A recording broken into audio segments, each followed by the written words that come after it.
ఆనందమే పరమానందం చిన్నక్క మాటకి స్వాగతం. అందరికీ నమస్కారం అండి. ఈరోజు పొన్నగంటి కూర పచ్చడి. పొన్నగంటి కూర పచ్చడికి కావలసిన పదార్థాలు: 10 పచ్చిమిరపకాయలు, 2 రెమ్మల కరివేపాకు, 10 ఉట్టిమిరపకాయలు, 1 టీ స్పూన్ శనగపప్పు, 1 టీ స్పూన్ మినప్పప్పు, పావు టీ స్పూన్ మెంతులు, 1 టీ స్పూన్ జీలకర్ర. ఈ పొన్నగంటి కూరను నీట్గా తెంపుకొని కడుక్కొని జల్లించుకొని పెట్టుకోవాలి.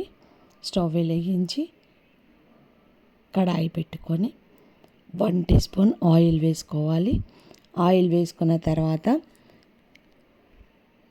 శనగపప్పు 1 టీ స్పూన్ శనగపప్పుని, 1 టీ స్పూన్ మినప్పప్పుని వేసి ఇది నూనెలో దోరగా వేయించుకోవాలి. జీలకర్ర, మెంతులు, ఉట్టిమిరపకాయలు, పచ్చిమిరపకాయలు వేసి ఇవి నూనెలో ఈ విధంగా వేయించుకోవాలి.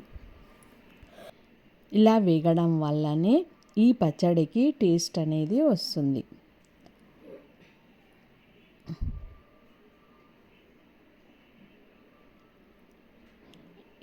ఇవన్నీ తీసివేసి మరలా కడాయి పెట్టుకొని 2 టీ స్పూన్ల ఆయిల్ వేసి ఈ పొన్నగంటి కూరను వేసి వేయించుకోవాలి. నూనెలో వేయించుకోవాలి. ఒక నిమ్మకాయ సైజ్ అంతా చింతపండుని ఈ పొన్నగంటి కూరలో వేసి వేయించుకోవాలి. ఇది నూనెలో వేగిపోతుంది.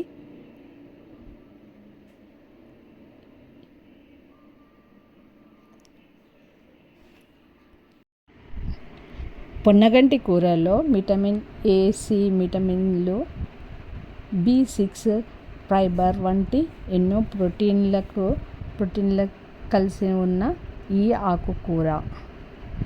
విటమిన్లు పుష్కలంగా ఉండే ఈ పొన్నగంటి కూరలో తినడం వల్ల శరీరానికి ఎంతో మేలు కలుగుతుంది.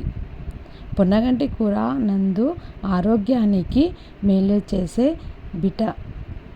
కెరోటిన్, ఐరన్, ఫైబర్, కాల్షియం వంటి విటమిన్లు ఎన్నో ఉన్నాయి. పొన్నగంటి కూర తినడం వల్ల కంటి చూపు మెరుగవుతుంది. 1 teaspoon salt, 1/2 teaspoon పసుపును వేసుకోవాలి. పసుపుని వేసుకొని ఇవన్నీ మిక్సీ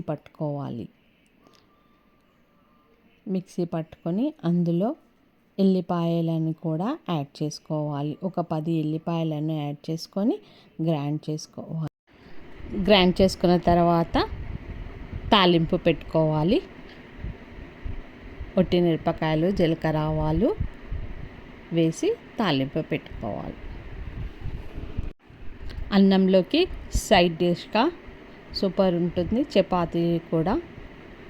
చపాతీలో, పూరీలో కూడా ఇది టేస్ట్గా ఉంటుంది. లైక్ చేయండి, షేర్ చేయండి. Please subscribe. Thank you for watching.